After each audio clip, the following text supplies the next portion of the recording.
have,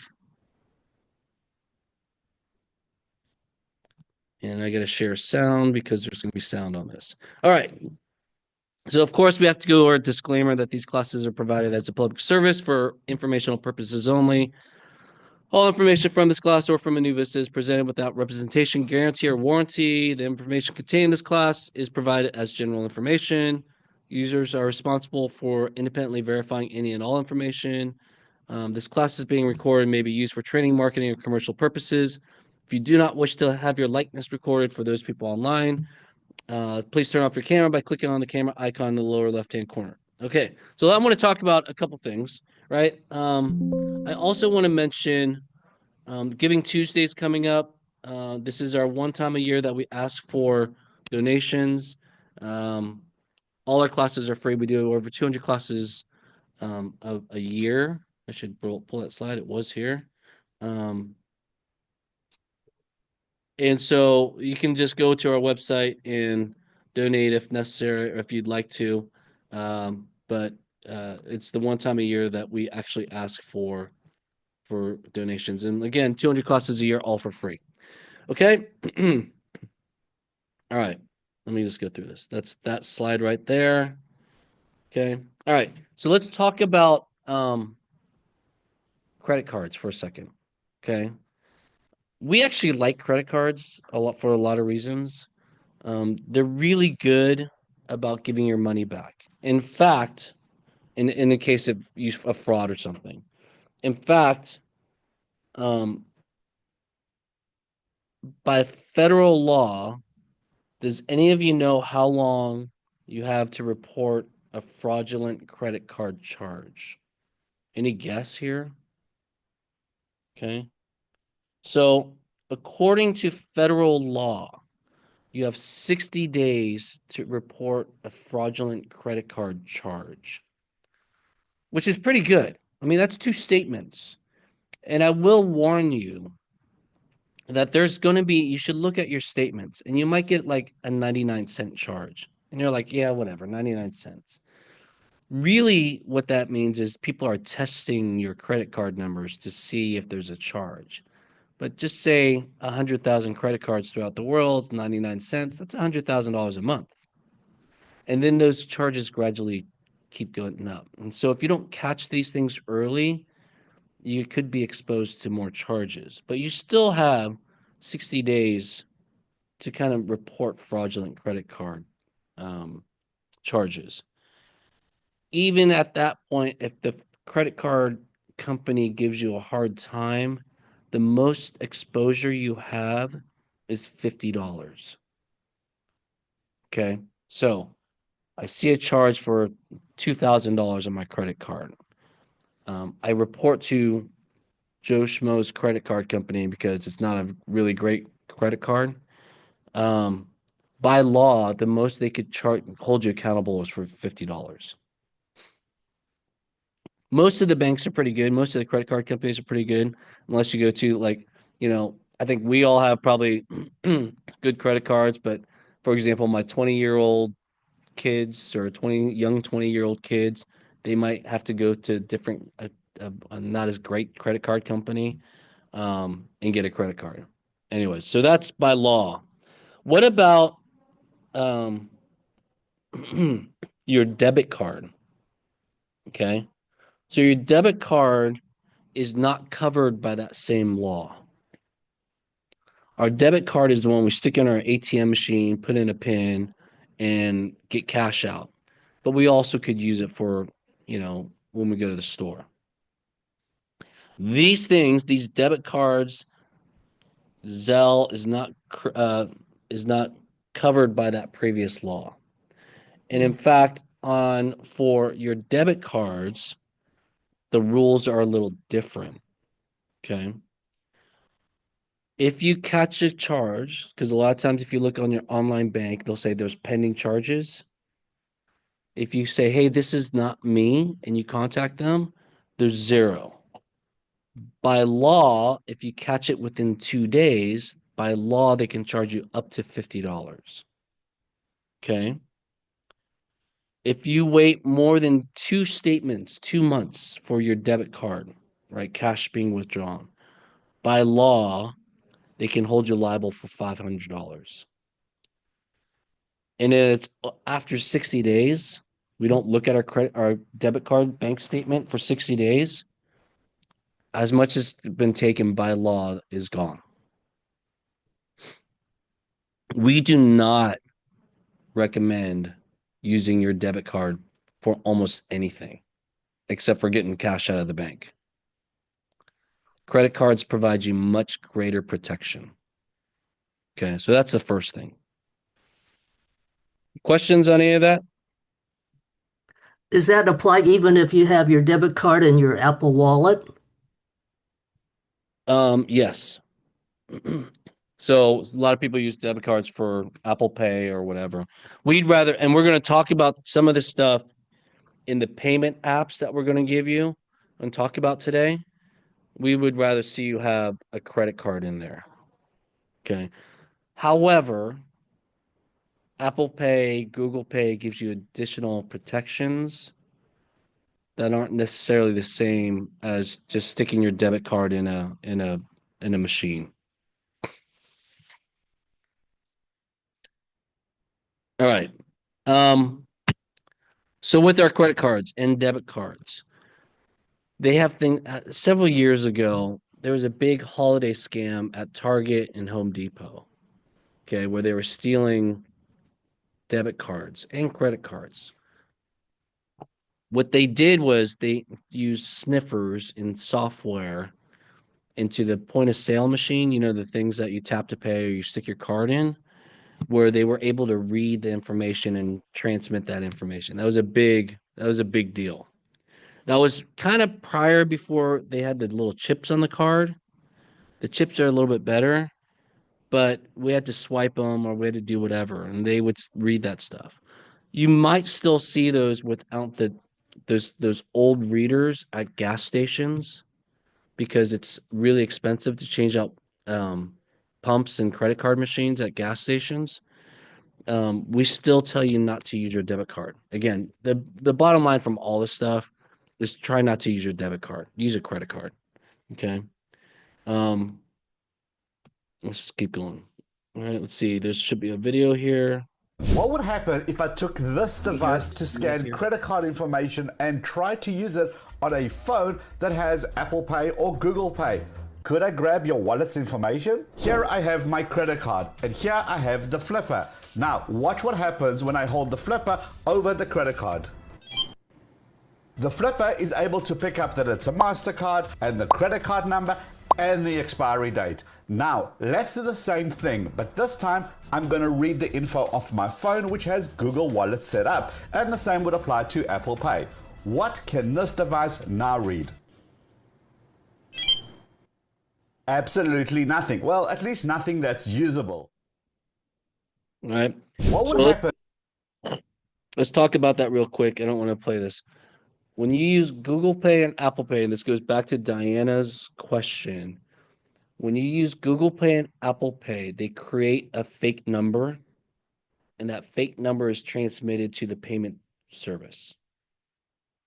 That's why when I said earlier, Apple Pay, Google Pay gives you more protection because they never really expose your actual account information. So, do you guys know about that here? How to use it? It's on your phone. It's called Apple Wallet or your Google Wallet, and we put a credit card in there or something. We put a credit card in, and then we tap it to the machine. That's what we're talking about. Much safer when we do point of sale, just because your information is never really exposed. So that's in person, that's buying stuff, all this stuff. We'll go into that a little bit more. But we kind of wanted to talk about that as the first basis of what we're doing here. And it should carry through the rest of the time here. Now, when we talk about um, giving money, how do you guys you guys have all given money to relatives or people? Do you guys usually write a check? You use Venmo? Oh, perfect. Anybody else? Zelle? Venmo? Really, two of you guys using Venmo. The kids love Venmo. Anybody else? Nobody gives money? How about you guys online? You guys write checks or use Zelle or something else? I transferred money from my account to my son's Bank of America account. Now they switched us to Zelle without our permission, I guess. So now I have to use Zelle. All right, so we're going to talk about. So if you didn't hear, she used to transfer bank to bank, but now they make her use Zelle. We're going to talk about this. So this is what we like. This is what we like. We like PayPal for shopping online. In fact, anytime I shop online, if I have an option to use PayPal, I will use it. Much like how you tap to pay with your Apple Pay or Google Pay, PayPal never exposes your real account information. Right? So what it is you have somebody who buys something, a place you're going to buy something, you have PayPal in between, and then you have your bank information. And anytime we put something in between the two purchases, it hides the information behind. Right? So nobody ever sees your real bank information. Venmo, same thing. We like Venmo for paying friends or giving money to people. The Cash App, don't worry about it. A lot of people are starting to use it. I'm still kind of hesitant on it. And then Zelle, quote unquote, bank to bank transfers.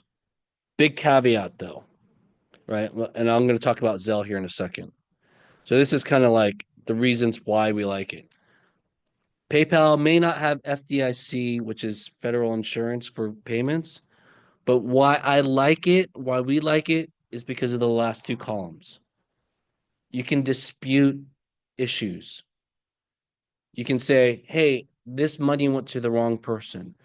I didn't authorize this purchase. This purchase wasn't what I thought it was. And they provide buyer protection guarantees. Okay.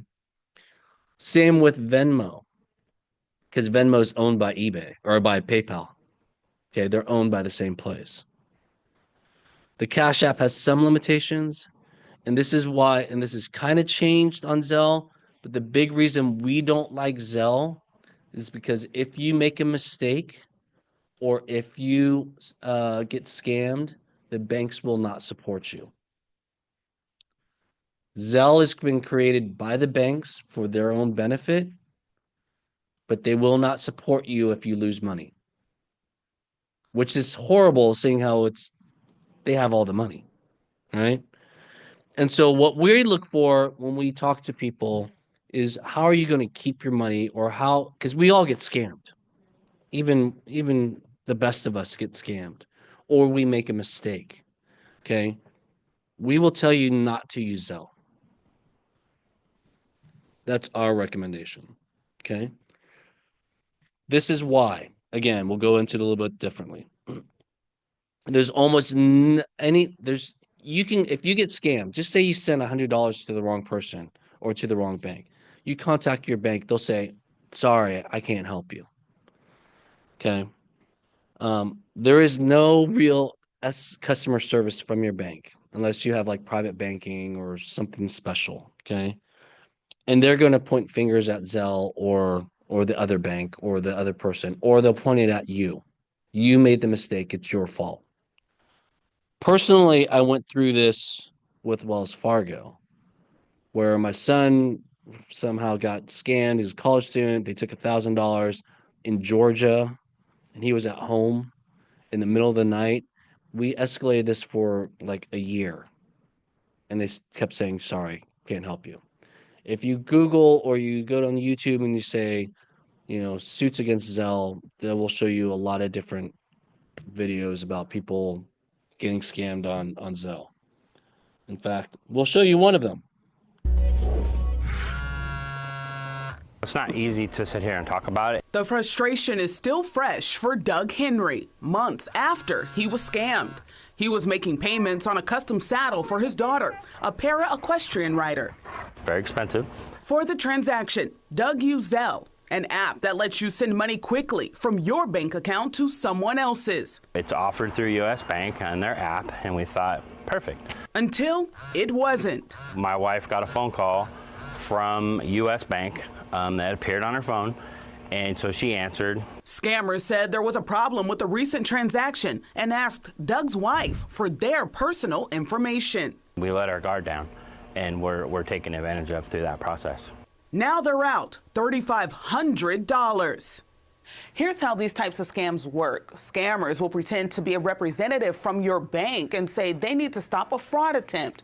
They'll ask you for a passcode previously sent to you from the actual bank to authorize a payment to yourself. Doing this allows the scammers to actually send the money straight to themselves instead. When we called the U.S. Bank, they said they're not responsible. That's been the message for a lot of Zelle users. According to a recent investigation by U.S. Senator Elizabeth Warren's office, banks aren't refunding 90% of Zelle scam claims, and they don't have to. They're not technically liable to cover fraudulent activity when someone is tricked into sending money to a scammer. You built the system, you profit from every transaction on the system, and you tell people that it is safe. But when someone is defrauded, you claim that's the customer's problem. U.S. Bank is one of the 7 banks that own Zelle. We asked if it was going to give Doug the money back. That question went unanswered. We also asked all 7 banks how many scams involving Zelle have been reported to them. Not one gave us a number. They need to be accountable, and they need to help out their customers. The investigation by Warren's office found users have been defrauded out of at least $500 million. How can consumers protect themselves? Once they've initiated the payment, there's not a lot that they can do to get it back. Officials with the state's Department of Financial Protection and Innovation say the best way to protect yourself, hang up and call back. The key message there is just to always say, thank you for calling me. I'll call you right back. Put down the phone. Call your bank or your financial institution directly and ask them if they have an issue with your account. In the meantime, customers like Doug are demanding more assistance and accountability. How is the bank not responsible for another company that they're doing business with offering it to their customers for me to use, but yet they have no accountability in what happens with that partner of theirs? Brittany Johnson, KCRA 3 Investigates. So I want to just talk about that real quick, okay? Because there's a lot of things that were said in there. He said that he got a call from U.S. Bank on his phone. It shows U.S. Bank when they got called. There are ways that sophisticated scammers can call you and have it show up as somebody else. Okay? What she said was exactly right. In fact, I'll tell you, one time my kids were in college. We were driving back up from Orange, went to Calabasas, used our debit card to swipe. This was a few years ago. Next thing I know, we got a call from Wells Fargo. And we were driving, and it was my wife answered the phone, it was on speaker. And they started asking for all this information. I told her to hang up. Right? They called back. They kept calling back. I just said, just keep hanging up. We called Wells Fargo. They said, no, we never called you. Okay. So what you're going to do is you're going to call the number on the back of your card. Right? And just make sure you call them. Anytime somebody calls you and starts asking for personal information, just hang up. Say, no, I'm going to call my bank. I'll be right back. And they'll say, no, this is a bank. Don't worry about it. Beyond that, also, and when we talk about this in our AI classes, we want to limit how much we actually tell that person in terms of how long we talk to them. Part of that reason is because they will be recording your voice. And when they record your voice, they can clone your voice. So it'll sound like us and try to do something else. Okay. So we are very much against, so let's see. So a couple other things.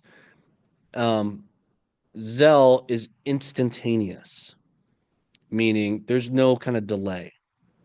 It goes, as soon as you say yes, it goes right away. The banks, again, will not support you if you send it to the wrong person.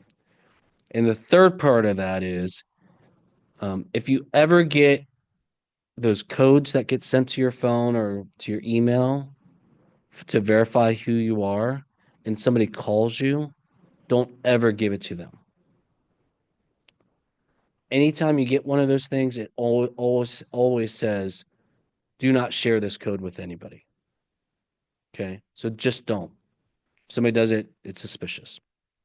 Okay. Questions on any of that?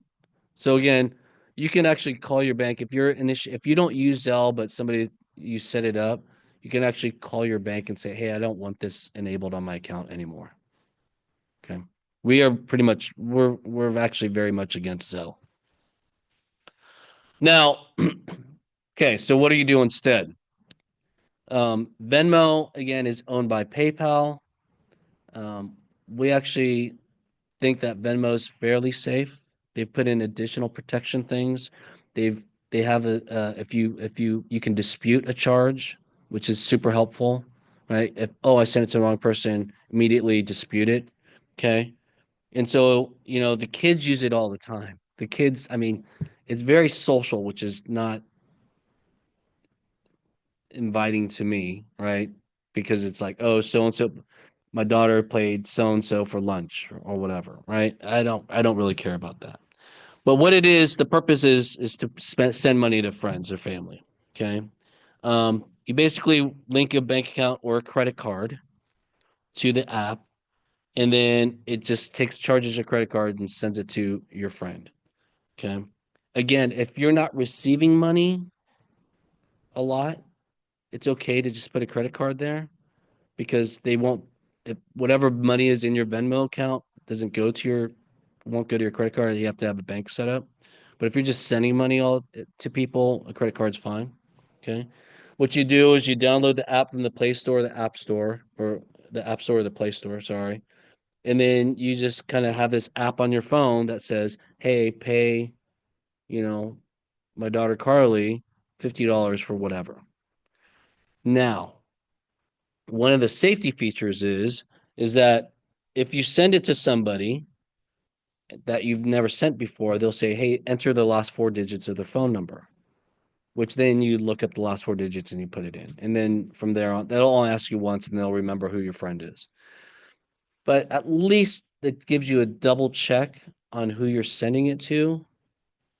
Also, it never exposes your bank information, your credit card information, anything else, and it just sends money to your friends or family. Okay. To use it, you download it, you sign up for it, you link a payment method, your debit card or your credit card here. We would tell you to do a credit card if you're only sending money. And you basically say, "Hey, I'm going to send it to a phone number that you know or a person you know." And you say, "Verify the last four digits." And you just say, "Send." Right? And that's it. And they get it almost instantaneously into their Venmo account. Again, two of you guys already use it. It works pretty well, right? Yeah. Okay. Again, why we like this, you get you can have a little bit of chance to get it back or dispute the charge. And anytime we Eric, give money out, we want to dispute charges. Yes, Diana. are there any extra charges if you use your credit card? If I want to give money to my son, for instance, I send him through my credit card. My credit card is charged, but is there an extra charge then? Yeah, there's a little bit of extra charge on it. It's like, whatever percentage it is. It's like 3% or 50 cents or something like that. Depends on what it is. Right. There is a little Oh, bit. You can put a bank account and there won't be any charges. Okay. Um, I mean, in my situation, I have several bank accounts. I'll attach my business account, for example, which doesn't have as much money as my other accounts. Right. But not everybody's like that. so if you use a bank account instead, a debit card, that exposes what balance. So if Oh, you put a bank account or a debit card, it will never expose your account information to the recipient. but possibility that if something goes wrong, access the account. Yeah, so you broke up a little bit, but so theoretically, if Venmo gets hacked, your bank account information could be exposed. Yes. But again, Venmo at least has buyer guarantee and some other things that happen with it and a way to dispute it. Okay. could always open up a small banking account and a bank account and checking account and just put that one in there too. But it's kind of like I don't know how to what's a good comparison. But we tell people to have like an extra email account that just puts all your junk in it, right? All your advertisement stuff. It doesn't take much to open up another bank account. Okay. All right. We like PayPal. PayPal again is own and they own the same thing. Um, the nice thing about using PayPal for purchases online is that it fills out all your shipping information once you use it. But you also can pay friends and family to it as well. And again, they put another layer in between the recipient and your actual bank account. Again, you can put a credit card in there.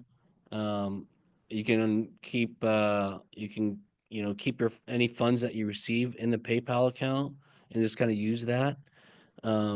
You can use it both on the website or on your mobile app, so a browser or your mobile app. Okay, let me just check this question real quick. All right, and then so what you do is you download the payment or the app from the App Store or the Play Store. You create an account. You just say, hey, I want to send some money to somebody or request money for somebody. You enter in that email address and you enter the amount and you say sending to friends. If you say sending to friends, you don't get charged extra. If you use a credit card, you get charged a little bit more. Okay. And so you review it, you tap, and you send. Again, if you're buying online, all your shipping information gets filled in automatically to the vendor that you're paying it from. But if you're sending it to a friend, it works really well. Okay. Again, you can put a credit card on here only if you receive money, it'll just stay in your account. And the nice thing about PayPal is if, for example, I have $20 in my account, I want to send $40, they'll take the $20 first and then charge you for your account or credit card for the other $20. That's the nice thing about PayPal. Venmo doesn't do that, I should mention. Venmo, you have to have the whole balance in there if you want to send money. All right. Be aware of these things. Be aware of fake sellers. Amazon has done a really great job about just being very good about paying for things or buying things.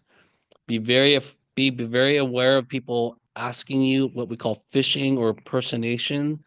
We talked about this a minute ago. If they think they're saying they're coming from a bank, just go ahead and hang up and then look at the number on the back of the credit card or bank card and call that number. Do not ever give anybody your username and your password. Never, ever. Don't ever give it to them if they're calling for it.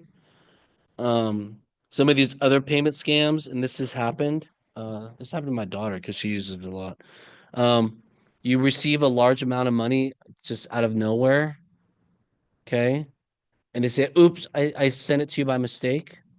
And they go, okay, I'll send it back to you. Don't send it back. Just don't wait a couple days. Just wait a couple days. See if the money actually gets in there. And here's the reason why. Because when we go back to Venmo, Zelle, or Venmo, Zelle, PayPal, whatever, the money doesn't get there automatically and they can pull it back. I shouldn't say Zelle, PayPal and Venmo. They can send you money and they can send you an email or a text. And then while they're doing that, they pull the money back. And then you send them the money. So then they get the money and there's no recourse. Very little recourse. Okay. So be aware of that stuff. And then the other stuff is, just more fake stuff. Be aware of it. If it sounds like a duck, smells like a duck, it probably is a duck. Okay. We're going to spend some time on checks. Okay. There's been a lot of check scams recently. Again, we do not recommend sending checks. I'm not going to go through this part. And so I'm going to play this and then we'll talk about it. Popular as they used to be, but more than 11 billion are written each year in the U.S. And Where there is money, there are thieves. One local man learned this the hard way. Christine Lazar has the new ways criminals are stealing checks and advice on how to protect your money. I wrote exactly $10,000 with a line. After writing a 5-figure check to the IRS, Todd, who asked us not to use his last name for privacy reasons, checked online to make sure it was cashed and didn't think about the money again. And it wasn't until months later when we did our actual tax return for 2024 where they sent us a letter saying we never received that estimated payment. When Todd looked at his online bank account, he saw that this particular check didn't have the usual footprint. So normally you see the date, the check number, and the image icon. In this check, and only this check, in the whole history that we could go back online, there was no check number, 8004, and no image. The bank had a hard time locating an image of the check, but once it did, Todd knew he had been robbed. So what we saw was our check where they washed out or changed the recipient. So instead of United States Treasury, it was an individual's name. A woman's name that was unfamiliar to Todd. The dollar amount stayed the same, but had been rewritten, and the memo line was altered as well. In the 27 years that you've been with Wells Fargo, have they contacted you in the past to verify a check? They have. But not in this case. Not in this case. Todd filed a fraud claim, but because more than 30 days had passed since the check was cashed, Wells Fargo would not reimburse him. Telling CBS News California Investigates, "We never want to see anyone experience a financial scam or fraud. We continue to raise awareness to help our customers avoid, detect, and quickly report incidents." Todd was shocked that the bank wouldn't cover the loss and that he could become a victim of check fraud. He actually had gone out of his way to hand deliver the check inside the post office. But we really had no idea that something that you put in the mail in the post office wouldn't be handled with care. According to the U.S. Postal Inspection Service, check fraud costs Americans over $1 billion each year. Experts say there are two ways they are altering checks: check washing. Usually they will do it by soaking the check in antifreeze or nail polish remover liquids. And now, check cooking. So cooking the check is essentially taking the information from the check, scanning the check to your computer, scanning the signature, and then putting together a replica. So then the question is, with both check washing and check cooking, does the check look good enough for the banks to be fooled? Unfortunately, the criminals have all the right hardware, all the right printers, all the right inks. And bank experts say financial institutions simply cannot reimburse every check fraud victim. Especially for your larger financial institutions, they are vulnerable and susceptible to, let's say, hundreds of millions of dollars of potential check loss. So there would be no way for any financial institution to absorb every single type of fraud loss. Essentially, the financial institution would not be able to survive if that was the situation. Cal Poly Pomona professor Victor Cardona has more than 2 decades in the banking industry.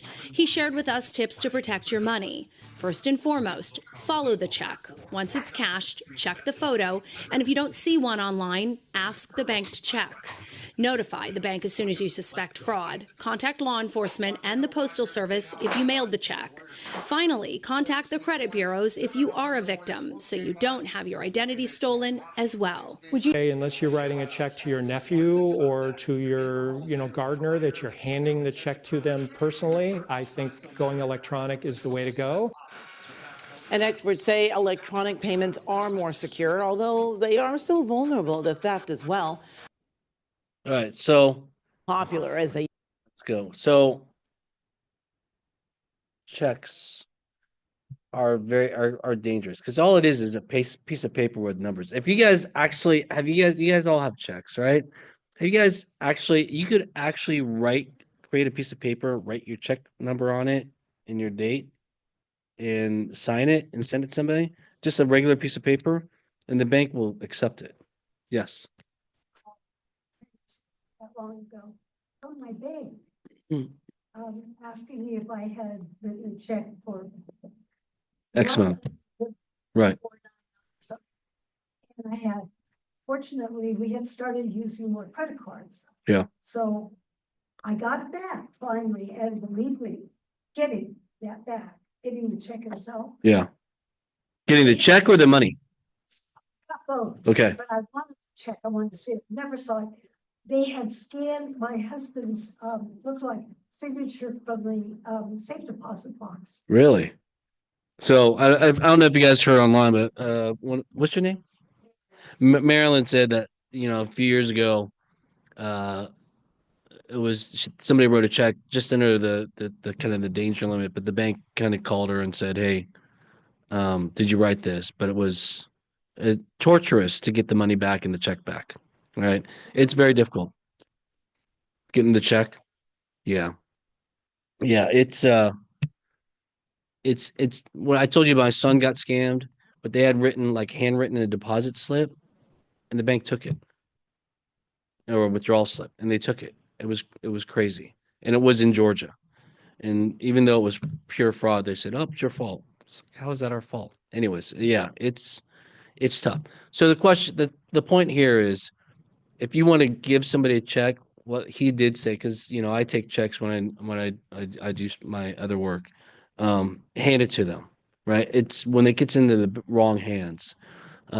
Most of the things that IRS payments, DMV payments, all that kind of stuff, you can pay online, and you can pay with a credit card, right? For the most part, you might pay a little bit more, but you can pay with a credit card.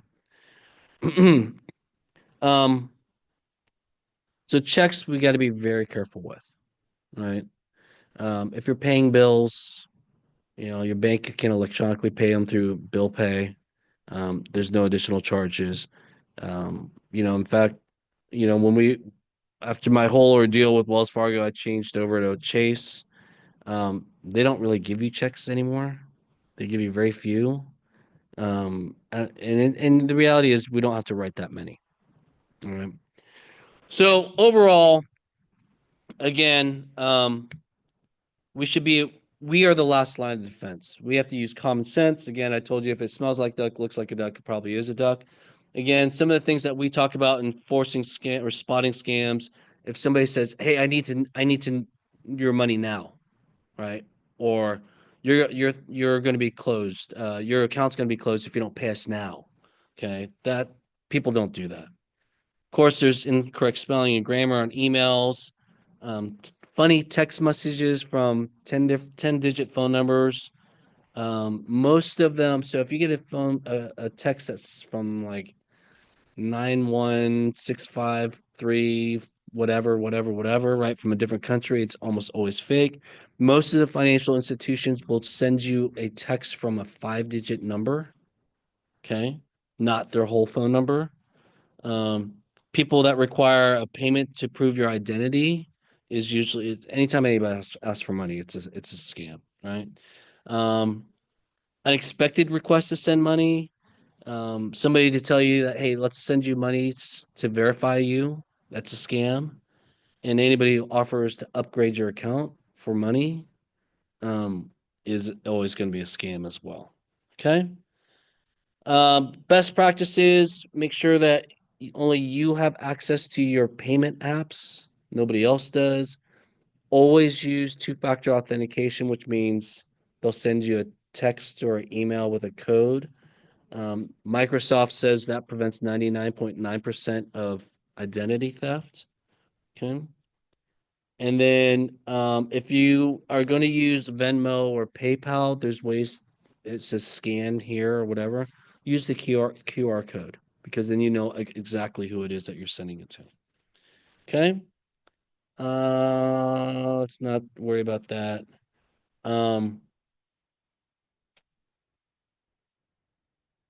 If you're going to send large amounts of money, you can do bank-to-bank transfers, not Zelle. You just have to add an external account to your bank account. I transferred a large sum of money between Schwab and Chase, and I used the bank-to-bank transfer. I was still scared. Don't get me wrong. It was a large amount, so I was still scared. But it's pretty secure. Okay. And then just kind of monitor things. Check your statements, check your apps, check your transactions. Make sure that it's just one of those things that you do. And then if you have any old accounts, just close them. Okay. I'm not going to talk about that. All right. Questions, comments? You're all going to start using Venmo and PayPal? Yeah, no, it's very easy. And like I said, it's instant and the recipient gets notified right away. I mean, literally right away. Again, if you have anything that you get out of this, try not to use Zelle. I have to use Zelle for my daughter's rent or college rent because that's the only way they take it, but I won't use it for anything else. And once she's done, I will close that. Use credit cards if you can for almost everything because they have really good protections and they give you your money back.